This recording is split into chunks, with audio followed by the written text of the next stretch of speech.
And Blitz to me is a lot like the traditional RTS where you're building a base and you have build orders and things like that. But of course, it's all contained to one screen.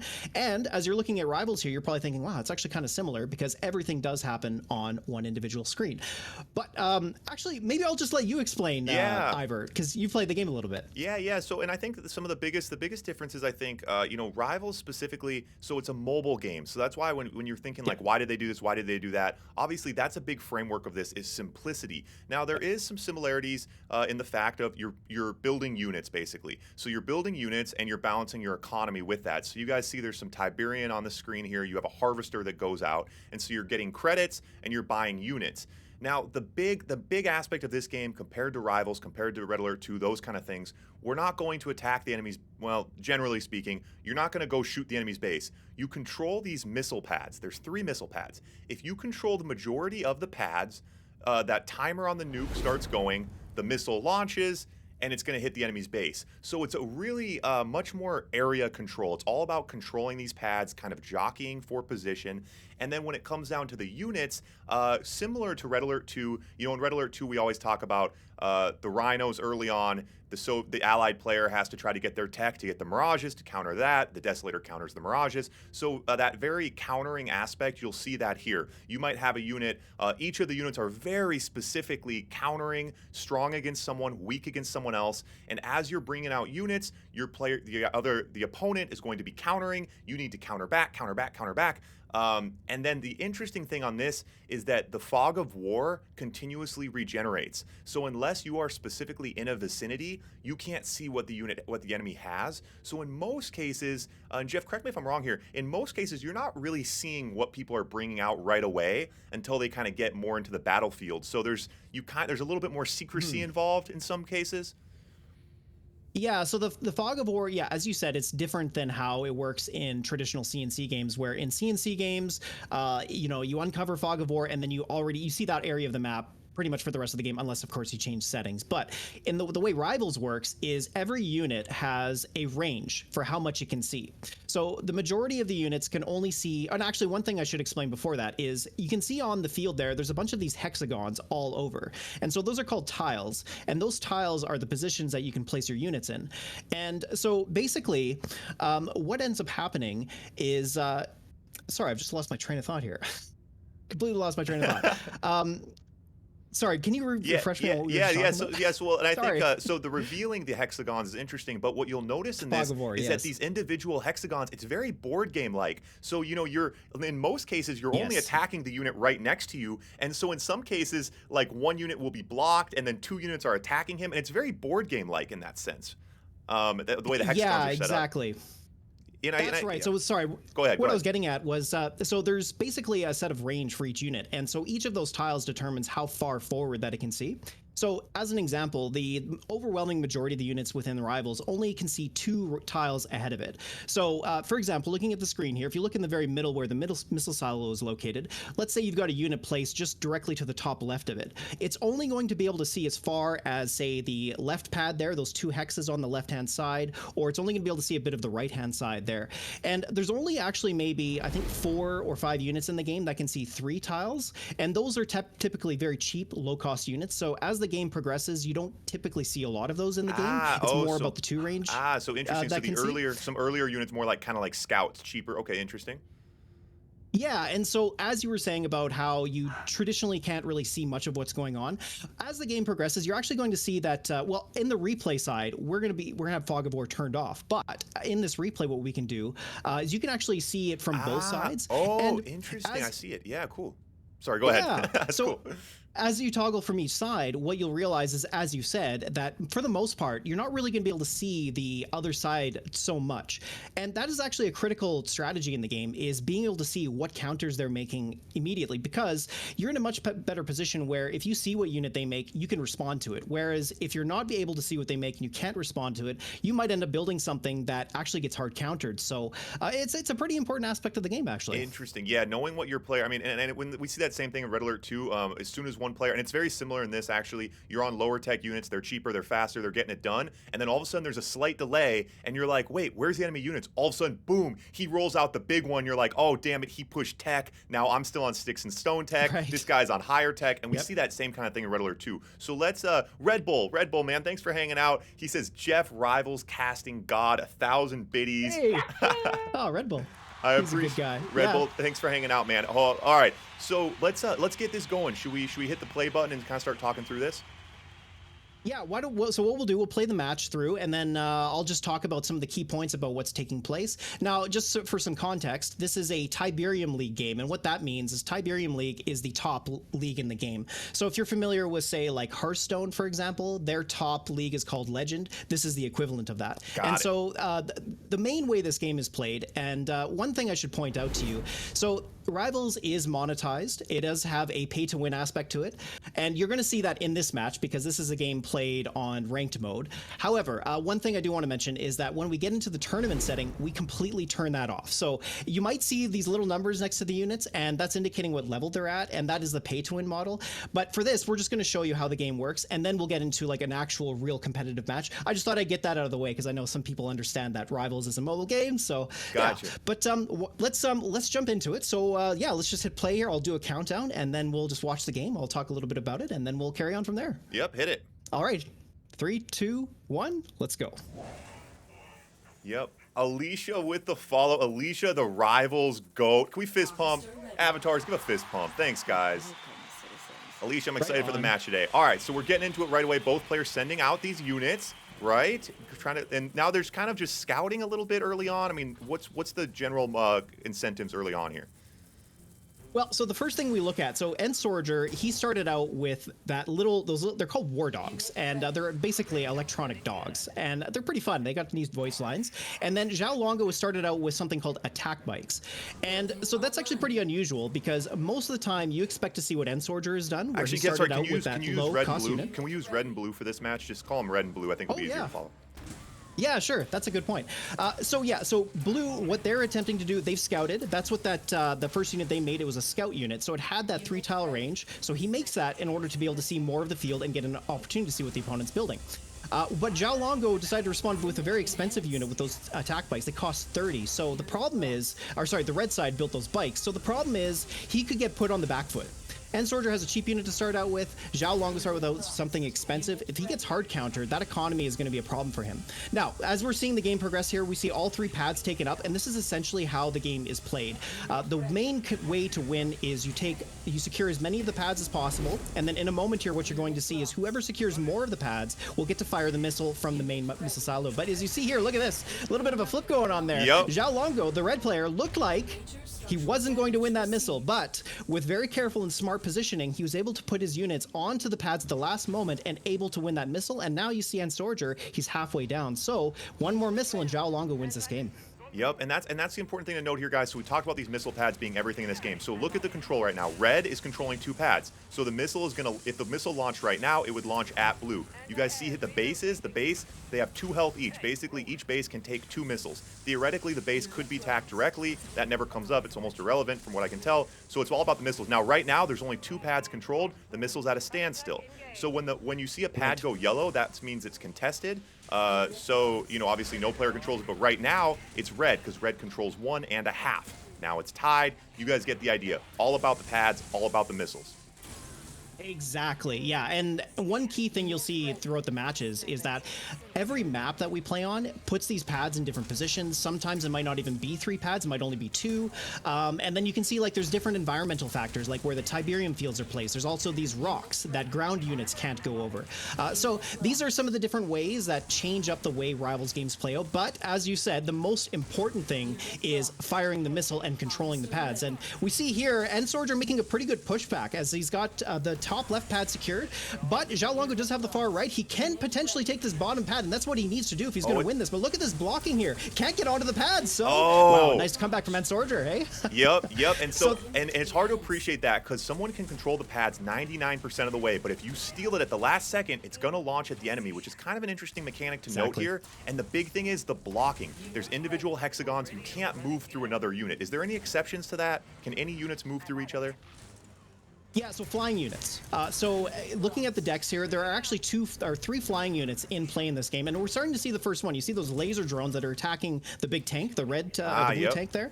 So flying units can go over top of ground units, and that is one way where if the other player is contesting the pad and they've completely occupied it, you can put an air unit over top and contest the missile that way. Ah, interesting, interesting. Yeah, and that's the biggest thing I've seemed to notice is like the strategic, the blocking, the position, and then I mean, and then trying to double team units. So you see like a unit, this unit, you know, the guys with the glowing chicken heads. Like, you know, if you're on a hexagon and you're getting hit from 3 sides, but you can't stack a bunch of units on one hexagon. So it's very interesting, the area control aspect in the game, because they've been able to add like a dexterity component to a very small mobile game. You know, there's obviously so much to consider where you're moving units. Well, and here we are. We're coming down to the 3rd missile, and we'll see who's going to take it. Zhao Longo, it's looking pretty good for him. He's got those drones on the middle pad, so you can see the flying unit is able to contest that pad, and the tank can drive underneath it, but look at that. Zhao Longo has all 3 pads, and that's how you win the game. Takes it, and so that's it. Another missile hitting the base here. And again, guys, for the confusion here, in case you're not reading the chat box above my head, we are talking through things, strategizing for those of you from my stream that are used to Red Alert 2, trying to explain things a little bit here. The official match has not started yet. Don't worry, we haven't got into that yet. Yeah, and so and I think that's hopefully gives it a little crash course there, those guys, so that we're not having to explain so much while the players are playing. But and I think yeah, it's difficult. You know, I think I actually will. I think I'll run a quick match on my own here, and players can see the player perspective really quick. The games only go 2 minutes. Yeah, that's a great idea. And then we don't have a delay on, so you can watch my stream and talk me through it. Take advantage of a little free advice from you. Sure, yeah. Well, yeah, no, for sure. Well, I can guide you through the game a little bit. And the one thing I'll profess to you is there is a lot of depth as far as how the game develops. Like, there's certain key learning lessons you'll take as you start the game, and then even as you progress all the way up until the very top competitive leagues, there's even learning lessons at that point. So I'll do my best to try and break some of that down. But yeah, no, we'll definitely talk through how the game plays out and what are some of the more optimal decisions that you should make and things like that. Yeah, cool. I like it. And then I think it'll be interesting for the player, or for people to kind of see what it looks like on the player's end as well. Definitely. But yeah, so basically, obviously, you guys, I started playing last week, so bear with me here. All right, so now you guys kind of see how this fog of war starts. So obviously, we're going Harvester early. Always the Harvester, right? We're never questioning that. Generally speaking, yeah. So I would say for most people who play this game, Harvester first is the way to go. Okay, all right. Now, here's the thing. Sometimes I bring out an early Osprey and go Harvester harassment, but I feel like I should probably just bring out some early Humvees. Is probably the move here. I think so, yeah. That's probably your cheapest opening unit, so I agree. Yep, build a Rhino, throw it up. And the main thing you want to do is get some information. So first thing you want to do is find out what has he made, and I see he's got 2 infantry units on that middle pad. So the one thing is, Rhino, the unit you've made, is pretty good against those missile troopers on that you're contesting at the moment. The only issue here is you see that you're 2 levels down, right? He's got level 6, you've got level 4. Oh, no. So the Rhino actually doesn't contest the missists that well. Wait, who should contest the missile then? What do I need? Talk to me. I thought the Humvee was the move. Oh, we're in trouble.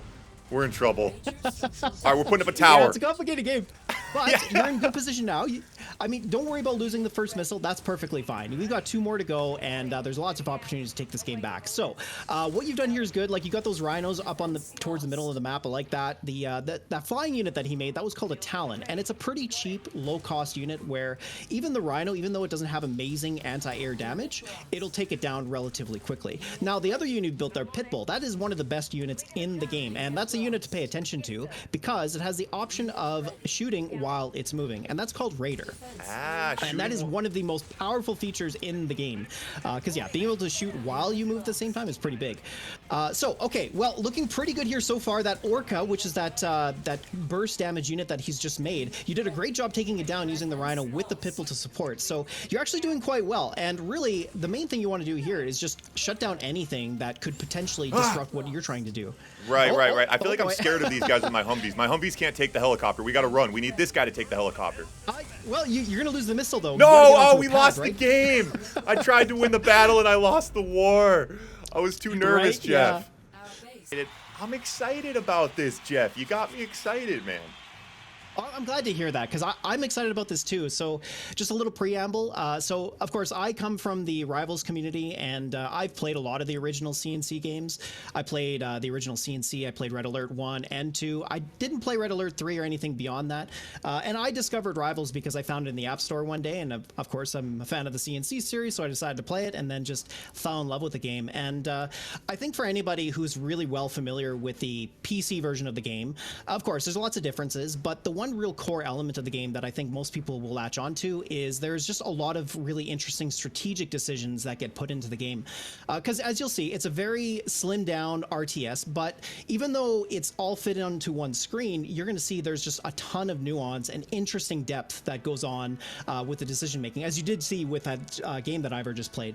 But yeah, we're going to be starting off here. This is going to be a best of 7.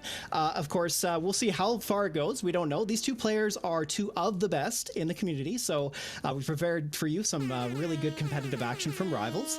And yeah, I'm really excited to see how this plays out. Open water, this map in particular, is a very interesting map because you see here the 3 pads, the yellow tiles there are all close together. So a lot of the action is going to be concentrated on the middle of the map, which makes for some very interesting gameplay. So Ivor, let me know when you're ready and we'll hit it off. Oh yeah, oh we got them both in here. Oh yeah, we're ready to rock it. Yeah, and then the one thing, let me make a couple quick notes for you, Red Alert 2 guys. The one interesting, the harvester the mechanic is very different. So the harvester goes to the Tiberium. He never has to come home. He's just collecting he's just collecting real time. And then, that's right. But the Tiberium, a certain tile of Tiberium can run out, and then he has to go somewhere else. That's right. Yep. Okay. Yeah, the Tiberium fields, those green hexes that you're seeing on the map preview there, those are where the Tiberium fields are located. And yes, so I don't remember the exact amount of time they last for, but it's as you said, the harvester goes there and then it just harvests all day long. Once it's finished, it'll move on to the next hex. It never returns to the base to return the Tiberium. Okay. And then the other thing is there's a global cooldown. Every time you build a unit, regardless of if it's an infantry or a tank, every time you build a unit, it's a global cooldown. And is that a predetermined time that never changes? No, it's actually a very complicated mechanic, and so I won't explain too much about it, but it depends on how many units you have on the field, but it also depends on how far the game has progressed. As the game goes longer and longer, that cooldown reduces more and more, so it tries to put the game into more of like a sudden death format. But yeah, it's pretty much as you've explained. Like there's a specific cooldown for all the units, and the more units you build, the longer the cooldown gets. But yeah, no, there is definitely a cooldown involved. Got it. Yeah, and that's the idea. Compared to obviously we're used to having multiple tabs, you can build a building and a tank and an infantry all at the same time. In this, you're choosing one unit, global cooldown. I think that's enough. Exactly. We got the taste. Trial by fire. Let's get it going, Jeff. All right, let's do it. All right, everybody. I'm really excited to show you some of the best Rivals gameplay that there is to offer. This is going to be Terran versus Alicia Destiny. Alicia Destiny being the GOAT of Rivals. She truly is the most successful player of all time. And Terran, he's an up-and-comer. He's been one of the best players that we've seen in a long time. Hasn't been playing the game since launch like Alicia has, but no, you're going to see some excellent gameplay from these two. So just really quickly, I just want to touch base on these 2 decks that they brought. And just to give you a few key pointers here, basically the deck that Alicia has brought is an aggressive style deck. So she's playing more or less low cost, cheap units so that she can easily contest the pads, get them spitting out onto pads real quick. But the deck that Terran has brought is a little bit different. One core key unit that he's brought, which is the 5th unit from the left, is called Giga Cannon. And what that does, it has 2 range shooting capability, which is very important on a map like this, and we'll touch base a little bit more on that. But tell me what you think so far, Ivan. Yeah. Sorry. No, it's okay. Yeah, it's interesting to see the way that these players, like when I'm playing, I send one unit, the other guy sends one unit. The way they keep jockeying for position, and I think a big part of that, correct me if I'm wrong here, is to prevent being double teamed, right? It's getting the right counter. You don't want to send the wrong unit versus the wrong unit, and you want to kind of double team, get on 2 pads, hit someone twice at once, at the same time avoiding getting double teamed, obviously. Exactly. That's exactly what you're seeing here. So both players are trying to get favorable matchups for their units. As like those 2 units on the middle pad held by Terran there, those are called laser troops. And they're great against vehicles, but weak against infantry. So you see he's trying to move them out of the way and try to put them into a more favorable position. But now looking pretty good here. Here comes he's got the first all missile. 3 pads secured. Yep. And there we go. And Terran comes out with missile number 1. And so Alicia takes that first hit. You guys see her main base has 2 health. Obviously, that can take 2 nuke hits. And the interesting thing there was that when Alicia, when she knew she was going to miss that first missile, she kind of pulled back her units and regrouped for a second. If you're going to miss it, you know, live to fight another day. And now she's coming in. You see her using these flying units to take advantage of the rock hex that can't usually be occupied. Try to triple team some units here. Taking control of her first pad slowly needs to work in, though. But it is interesting how it's not total time controlled. It's all about who controls it in that last second. I love that mechanic. It's so interesting. Yeah, I mean, obviously, as the game is developing, you can see there's a lot of interesting things happening. Like, of course, you don't want to fall behind in economy, because if that happens, you might not be able to get to an expensive answer that you'll need later on. Right. So during the game, that's one thing to watch out for. But it is, as you say, towards the end of the missile, you can steal it at the last moment and still win games that way, and that does often happen. So as we see here, this just like you said, both players trying to line up the matchups very well, not trying to fall too far behind. Alicia actually looking pretty good now. She's actually been able to push back quite a bit, gain a lot more map control. She's got a tank sitting on that far right pad, but actually Terran making a good push here. Look at this, those lasers and it's boosted so, there. Oh, and here it comes right at the end here. Oh, that middle pad. It's so close. Now we'll see who's going to come out on top. Terran just lost that buggy on the middle pad, but unfortunate for Alicia, she doesn't get the block on with that tank, so the lasers managed to make it back on. Now, however, it's going way back and forth. I think Alicia's got this now. Look at the Harvester pull. Oh my god, wait, the Harvester brilliant. can be used to control a pad? Yes, amazing, right? I know that's like one of the things that you don't really get to see until the higher levels of gameplay. Even like myself, I played the game a lot. I still have trouble remembering to do that. That is what makes Alicia one of the best. Got to micro the harvesters. Alicia the GOAT. I love it. And so we see, so now both players, this next missile is going to determine it here. Yeah, very, God, what a nail biter here. And so in a quick note on the harvesters, if you destroy the enemy's harvester, you get a money bonus. Is that right, Jeff? That's correct. Yeah, so the way that works, you get 80 Tiberium. You can see actually the amount of money they have on the bottom left and the bottom right, so you can actually keep track of their economy. And yeah, so if you kill a harvester, you get 80 Tiberium. The other thing is, if you lose a harvester, it's actually free to rebuild it. You don't have to pay another 60 is what it costs to make one, so it's completely free. But you do get a little bounty for it. So Alicia... Now look at this. Alicia falling behind here, right? A little bit, but you see what Terran has done. You see that unit that's parked on the left pad there that's got that huge laser beam? Yeah. That unit can shoot 2 tiles across. So he's been able to park 2 units in front of it so that Alicia can't get at it. And that means that unit will be able to sit very well behind there and contest those 2 pads completely, which has given Terran the victory. And Terran gets off the second missile, and there goes Alicia. And Terran taking home point number 1. And again, I'm going to adjust some of these layers real quick, Jeff, so that they can see the money and stuff better. We're blocking some of them. But I think it's interesting. Okay. Yeah, no worries. That was a perfect game to really show when we say jockey for position here, it's everything. Blocking, because you can't move through units with some exceptions. So blocking units, physically getting in the way, annoying and like just encumbering your opponent, even if a unit's going to die, but controlling the hexes, controlling the paths. Very, very interesting there to see that.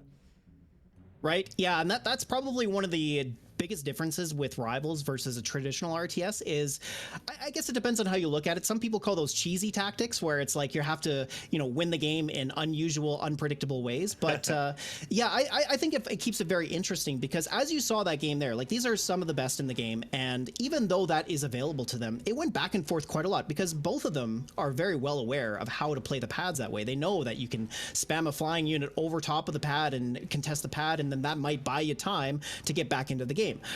And you'll see that a lot going back and forth between these 2 players, and that's pretty much how the game works. Yeah, that's and it's funny mentioning some of those kind of cheaper tactics. Oh wait, I gotta get back in the game again. Wait, did I get kicked out of the game? Yeah, so we have to set up a new lobby for each game. Gotcha. I put the code back in the chat there. Yep. Yeah, and we have some of those kind of things in Regular 2-2, obviously kind of the cheaper things, but it's but then there's a fine line between that, right? Like gamesmanship and like, yes. It's all right. There totally is. And like, I fully understand why. Like, from a competitive standpoint, you want to be able to predict every single play, because if you get cheesed out by something and you lose because of it, most competitive players aren't really about that, right? Like, they want deterministic game style. But Rivals has a little bit, like, it has a lot of that, of course, but it also has a lot of these other ways to potentially win a game. Now, so you've been talking so far about how the pads are the primary way to win the game, and that's certainly true.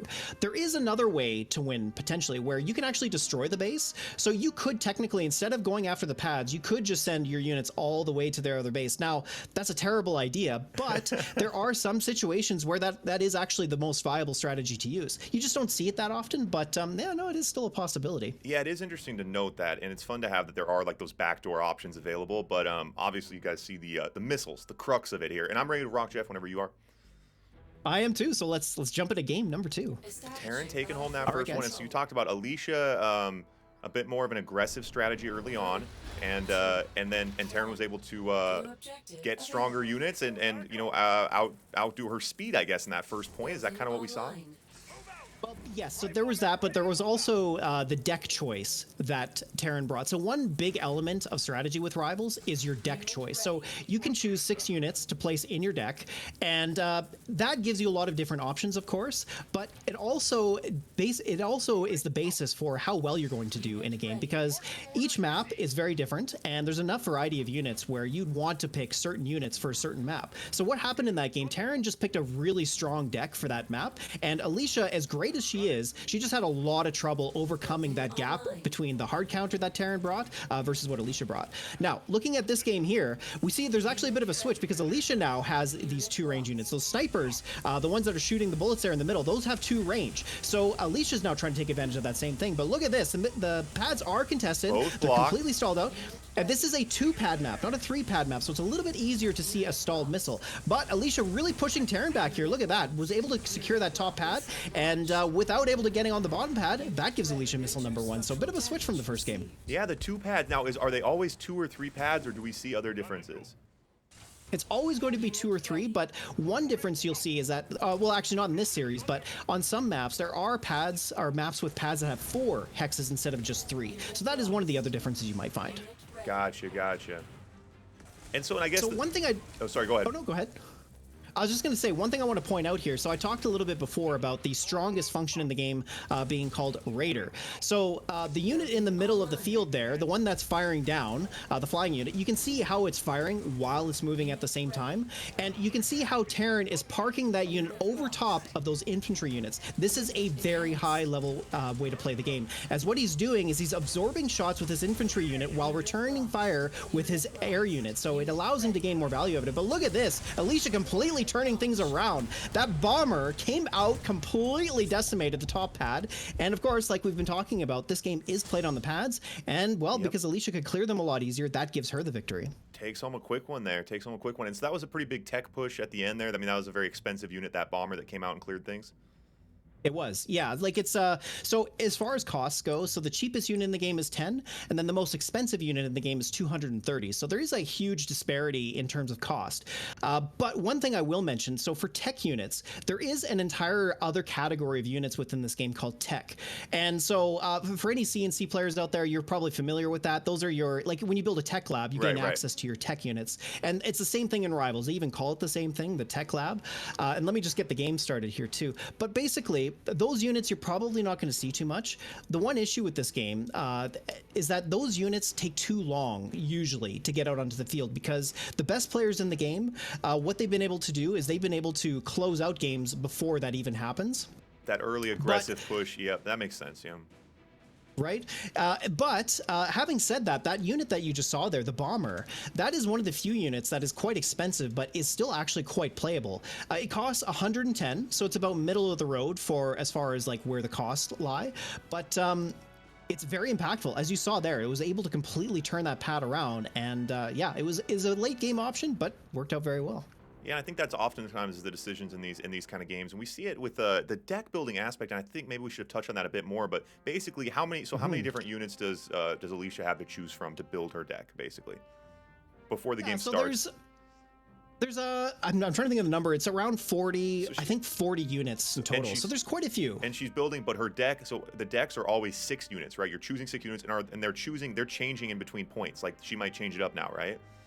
And that's right. So in between games, they'll definitely be changing them, because as I was saying earlier, one of the key points about Rivals is that every map is different, and this is going to be the next game I've got up here is going to be an excellent showcase of how different maps can be. So having a look at it, Orbit here is a completely different map from what we've seen so far. So the first map we saw, open water, very close together. All the pads are very concentrated in the middle. The next game we saw, again, pretty similar to that. The two pads were upside each other, so again, very close in the middle. Orbit, however, as you see here, the pads are all very far apart. So this means that this map is going to play out very differently because you still have to play the pads. That is really the best way to win. But how do you get to the pads, right? If they're so much further apart, if you have a slow-moving unit, for example, it might take too long to reach a pad in time, you know, things like that. Interesting. So basically, yeah, the map is likely going to change what decks we're going to see. Interesting. Yeah, the deck aspect is so interesting. And for anyone who's familiar with like Magic the Gathering, I mean, it's a similar kind of thing. You choose, you have all these units to choose from. You're going to build a deck, and there has to be some synergy within your deck, but you also have to consider what the opponent's going to be doing, and you need to be countering the other opponent. Yeah, the deck building aspect is very, very interesting. It's an interesting component to work into an RTS game like this. Exactly. Yeah, well, why don't we find out what they've decided to bring? Well, let's hit it.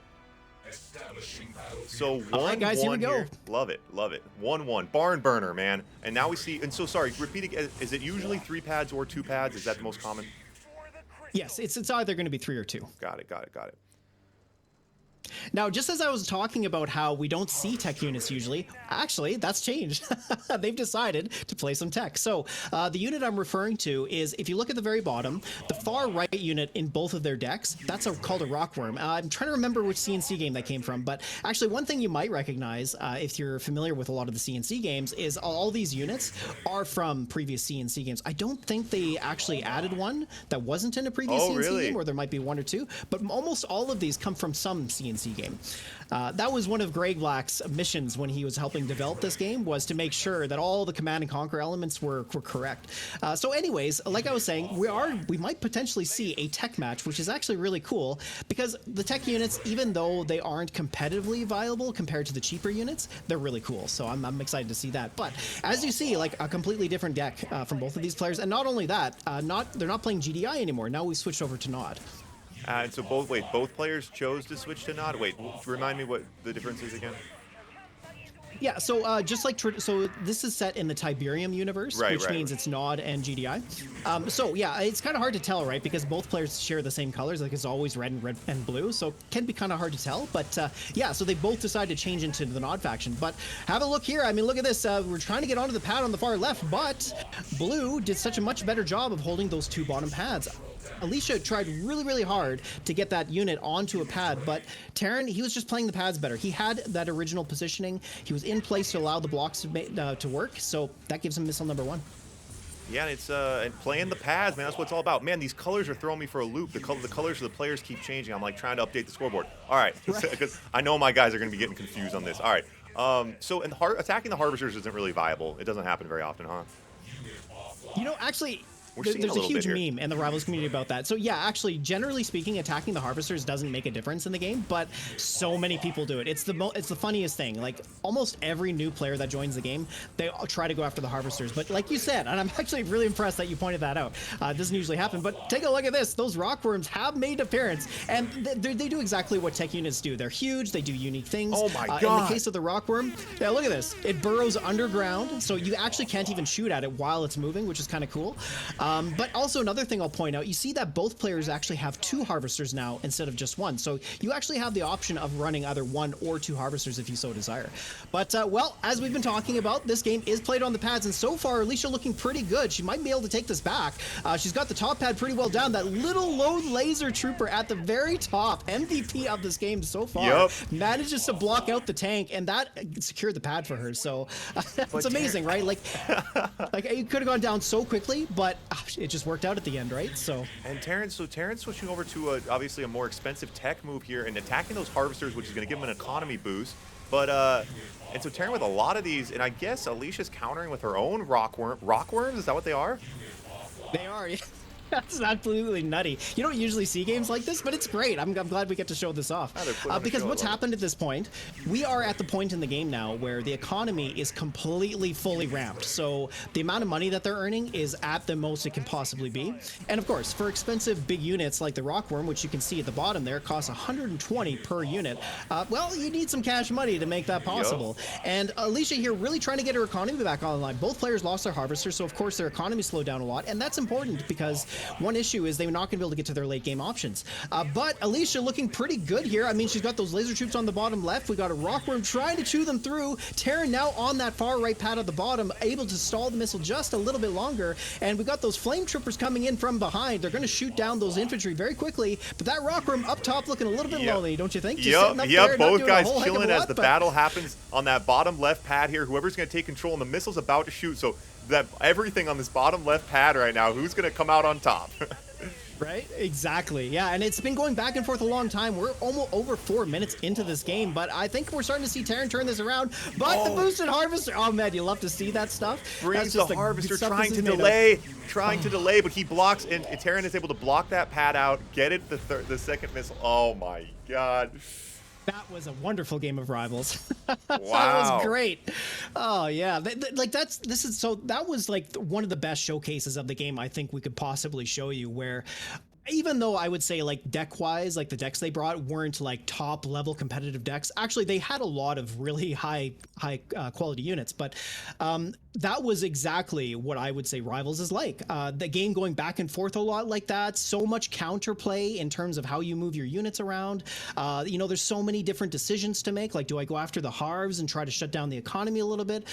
You know, do I what do I focus on, right? And so that is where the cream of Rivals is at, and that's just a good showcase of how the game works. Yeah, that was things got crazy quick, man. It's funny to compare like the game that I'm playing, where like I got one Humvee shooting one guy with a rifle. All of a sudden now we got rock burrowing monsters, and yeah, things escalate quickly. And I think this game is kind of built with Easter eggs like that. As you start playing, like you want those better units as a player. There's a lot of rewards to be given, and man, that was crazy. That was crazy.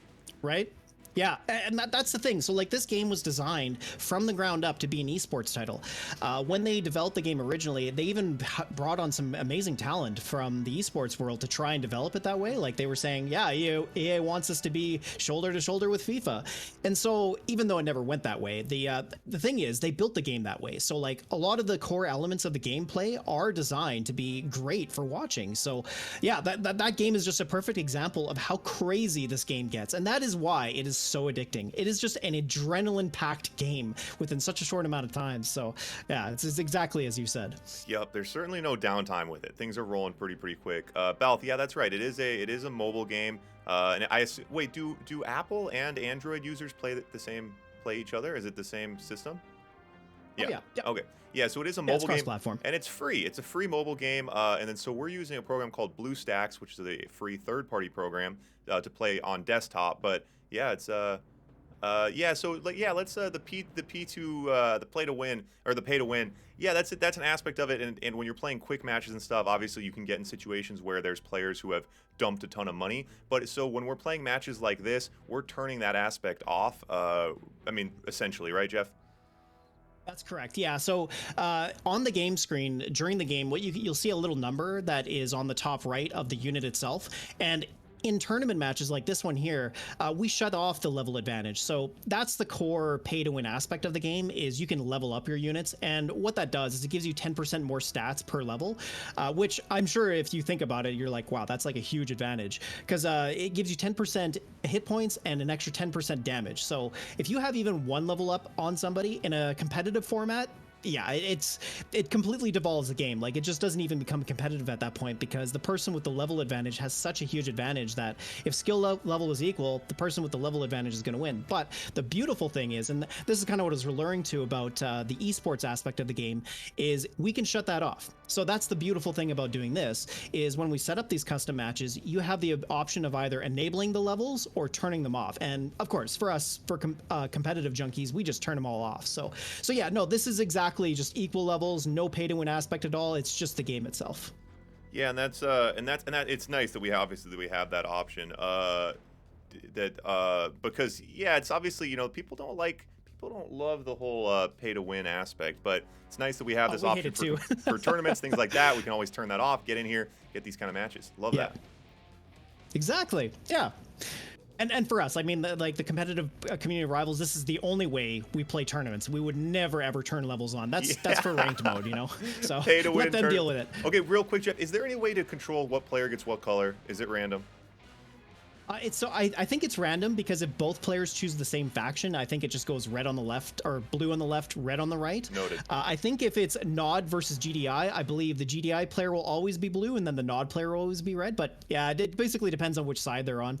I know when I've done tournaments for Rivals, I've always had that issue with the scoreboard where if the player switches sides, it's hard to keep track. Yeah, we'll roll. We'll keep rolling with it here. I can switch them up because I know it is. It really does help, having the colors with the scoreboard. But I can switch it pretty easily. Compared to Red Alert 2, this is nice. I can go between windows. Red Alert 2 you can't scroll out of it once you're in it. We're waiting for Terran right now.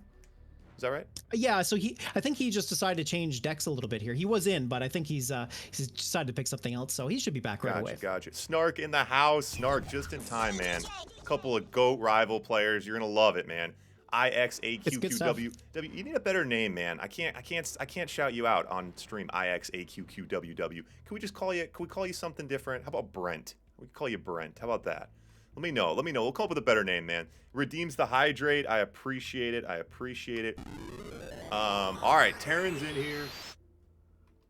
All right. Let's get this game underway. So just to rehash, so we're at 2-1, I believe, for Terran currently. So let's see. I mean, we're obviously not at set point yet, but hey, I mean, if Terran wins the next one, well, I could put Alicia on the back foot. So let's check it out. Yep, and again, guys, it is, best of 7 here. 2-1, and Alicia, so we talked about Alicia being kind of the GOAT, the tried and true, obviously the highest, the biggest big tournament wins, money won, stuff like that, but Terran kind of being a little bit more kind of a newer player, mixing things up a little bit, but obviously both top level players putting up points against each other. Exactly right. Like for Terran to actually be up 2 games against Alicia is impressive. Like Alicia has won so many tournaments, it's kind of mind-boggling. And for sure, she's definitely won the most. So whenever we do tournaments, if Alicia signs up, it's like, oh great, is Alicia going to win another one? So yeah, I mean for Terran to be up 2 against her is really impressive, and it does just show off like how great these 2 players are. So, but yeah, taking a look at this game here. So Alicia has brought actually another similar style deck to the one she brought previous game, where she used that bomber. This case, she's actually used the Nod variant of the bomber, and that is the 5th unit from the right there. That's in her air tower, and that's a late game option. We'll see if it gets to that point. One interesting thing to note, though, she's only built 1 harvester, and she has a pretty expensive deck. So one thing to pay attention to is she going to get enough of economy advantage to actually get to her late game? Having said that, though, of course, we are playing this game on the pads, and we're going to see who's going to take missile number 1. So Terran is throwing that air unit onto the middle pad. He's got those sniper units in behind to shut down those flame troopers. He's going to try and move units around to contest the pads. As we see those slow-moving drone swarms trying to get onto the pad, the missiles do make it there instead. However, wait a minute. He's got the missiles on the middle pad there. Can the bikes make it? No. Oh, wait a minute. Hold on, the flip. Holy crap, the flame troopers took down the missiles just quickly enough on the far left, and now the missiles flipped over for blue, and now Alicia's going to take it. Oh my god. And that's what's so interesting to note there. And you see these players, if a unit is kind of weak or it's not a good matchup, they'll bring them back, and if even a player can't get much done with his weapon, he can go contest a pad, he can block a unit. So even if a unit is kind of is weak or outranked or not a good counter, there's always something for him to be doing in terms of positioning on the field, whether it's blocking or controlling a pad or contesting a pad. And yeah, so Alicia gets the first one off. Yeah, so really well done, and it's exactly as you said there. Really, it's very important to make sure that you get favorable matchups, but if you don't, it's a very wise thing to pull back. Now, one question you might ask yourself, if the missile's about to fire and you do have an unfavorable unit on a pad, maybe you just leave it there to try and buy time, even if you are going to lose that unit. But I would say, generally speaking, as you said, it's much better to try and maintain the investment that you've made, because otherwise, if you just throw it away, that's money that you've lost, and now you're further behind on economy, and that can make a big difference. But well, speaking of big economy, look at this. We got that bomber coming out. This thing does a ton of damage. It's going to absolutely obliterate these missile troopers. There they go. And actually, another important feature, you see those flames being left behind, and they're going to kill those snipers. So that's very important. But Terran's able to secure all 3 pads. Look at that. Wow. Comes back. And Terran, and that puts us 1 nuke to 1 nuke. Both people's bases are burning, and the next nuke is going to... Is it called a nuke or is it called a missile? You could call it a nuke. I think that's actually more appropriate. I'm calling it a nuke, man. Because it is a huge missile. Yeah, I'm calling it a Absolutely. nuke. It's way more hype. All right, and so it seems like Terran's up here. Terran looks like he's pretty significantly up in this position. What do you think? Yeah, he's much further ahead right now. So one big difference is you see that flying unit on the far right there. That is a dedicated anti-air specialist. It costs a lot of money, but it does a very good job of shutting down heavy anti-air units, which is what Alicia's relying on. She's trying to use those bombers to control the field, to get tons of value, but that flying unit is causing a lot of problems. Alicia has enough money to build one, but that hammerhead, that's what that's called, is just pushing it back. And it's giving Alicia a real hard time. So she's going to try and clear it out now. The bikes get a full volley off, but don't quite clear it yet. It's still alive, but hold on a minute. I think she's got it. There it goes. Yep. So now that big flying unit's gone. Terran does have enough money to build up another one, but this Inferno's got to get some value. Does get Abyssal off, clearing that bottom pad. Those 2 flame hexes could be very important. Terran smartly moves the snipers around, though, and he's going to avoid all that damage. The question is, how does he get onto that far left pad? He's going to try and spam these flying units here. We got that really low hit point big unit, moving it up against the base. Look at that predictable play. Wow. As he was able to shut down that big bomber. Absolutely brilliant. Wow. And now Terran coming back, winning 2 missiles to 1, and that gives him the game. Wow. And I love that. I love really Terran phenomenal. Terran kind of smothering the base there at the end, controlling the pads, and then smothering the spawn point, slowing her her down a little Yes. bit. Wow. Wow. Like, oh man, that's just like every time you watch these guys get together, like for me, I mean, I've played the game a lot. I put so many hours into it. I've seen the top level gameplay, but these guys still do stuff that is just mind-boggling amazing. Because yeah, like just pushing the hammerhead up, because of course he doesn't want to allow her to try and get any map control.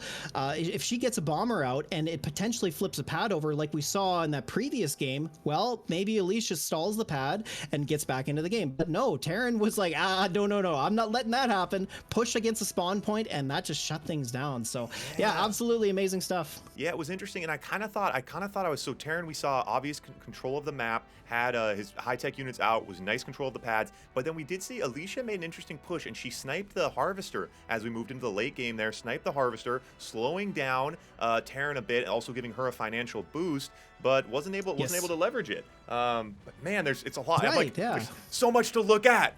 Right? I'm so glad to hear you talk about the game that way, because yeah, for me, like, it is a mobile game, but the guys who designed this game and developed were PC guys. And I mean, I'm a PC gamer. I love PC games. And yeah, it is mobile, but as you can see here, like it's a really well polished game, and there is tons of depth and nuance, and this is the top level, by the way. So if you decide to play the game, I wouldn't at all expect to have games like this. But this does give you a good showcase of what this game really was designed for.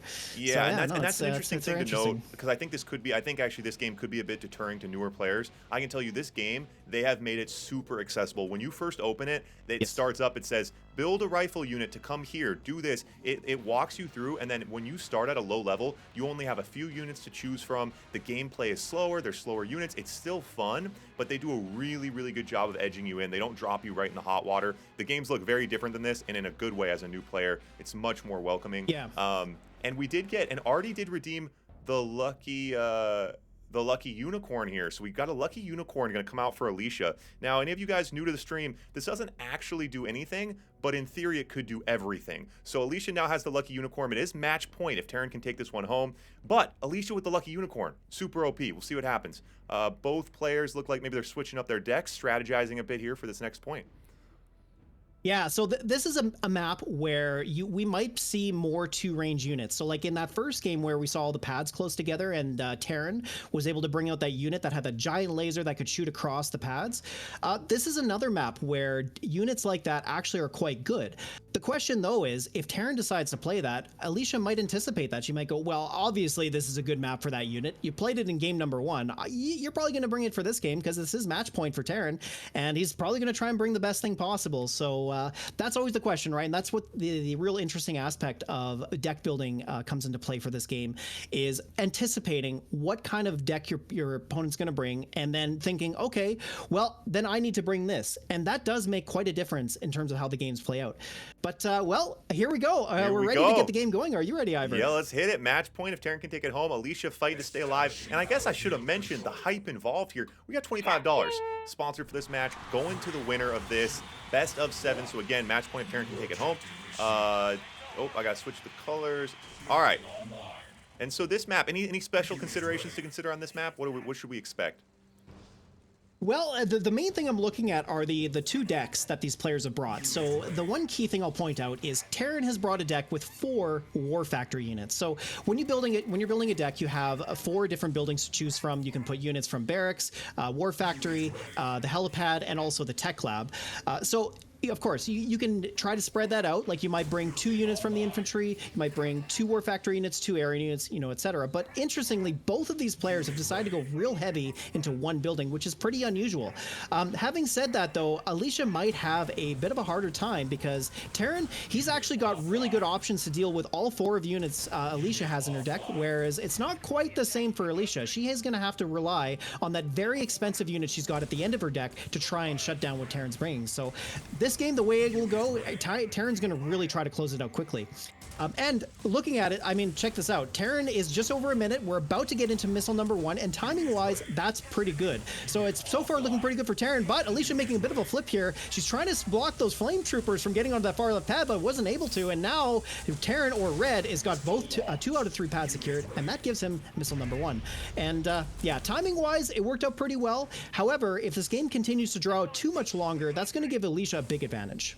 Interesting. So even though Alicia has an infantry-heavy deck, which seems like it'd be cheaper and kind of faster, Alicia still wants the game to be drug out?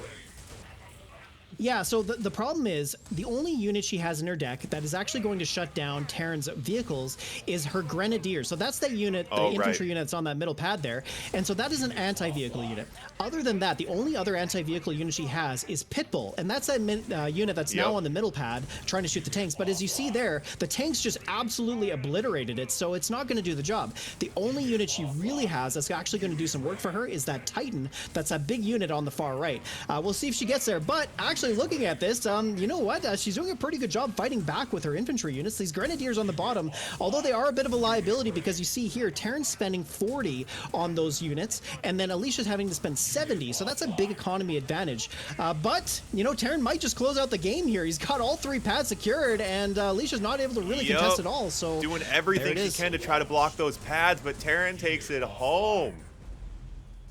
He really did. Yeah, he just took advantage of a good situation. His deck was just better prepared to deal with what Alicia brought. So as a result, it was much easier for Terran to extract more value out of his matchups, which puts him up ahead in economy. And that further puts Alicia on the back foot. So, because like I said, what she really needed to do there was she had to stall and buy time.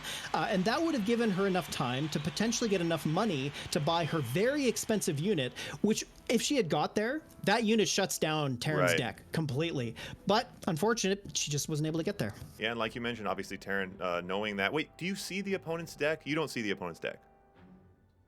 You do. So it's actually listed at the very bottom of the screen. See. Okay. And so I guess like you talked about, Terran knew he wanted to end that game quickly. He was able to do it. Alicia wasn't able to stall. And again, you see Alicia with the Harvester snipe late game again, trying to, you know, kind of slow down his production a little bit. But Terran looking OP. Terran looking like he's pretty beast status in here. Taking Alicia down. He's insane, yeah. Like I said, these 2 players are 2 of the very best in the Rivals community. Alicia has been the GOAT of Rivals for forever. Terran is just one of those up-and-coming, exciting players who really surprised the community. Like, he just came out of nowhere, and all of a sudden, he's competing against the very best. So, yeah, very exciting stuff. And yeah, like there's just so much nuance, so many things that go into these games. Now, what we saw here, this was tournament Rivals, and this is the best version of Rivals, in my opinion, because there's no pay to win aspect. There's deck choice involved. You can choose maps, and there's also a lot of more knowledge involved, right? Like you saw there, you have to understand how matchups work out. Not even down to like knowing that an anti-vehicle unit's going to counter a vehicle. You actually have to pick a specific unit to counter another specific unit and really understand how those matchups play out. Because one problem is Alicia really tried to use a lot of expensive, heavy-handed decks, and the problem is those can work really great if you actually get there, but if you deal with somebody who plays aggressive decks really well, then you may just never ever reach that point. So deck choice is super important. The maps that we choose all play the game out very differently, and yeah, it's just a cool game, right? No, it's fun to see how excited you are about it. I mean, that's the beauty of this game, and I feel like it's you know, one of those games where like minutes to learn, the fundamentals in a lifetime to master. There's so many levels to it, and Oh and like we yeah. talked about with the game design aspect of it, for them to pack so many levels into such a simple single screen game that's mobile friendly. Yeah, I mean, I feel like I'm on a commercial or something for Rivals, but I was really impressed downloading it. Just been watching some videos this last week. And it was great. It was great to have you on kind of explaining things. Great to have these players in here. And yeah, for any of you guys, like we mentioned, any of you guys who do want to play it, try it out, it's free. Download it on your phone. You can match up. I was matching up against other newbies within minutes, getting some fun, simple games. Definitely recommend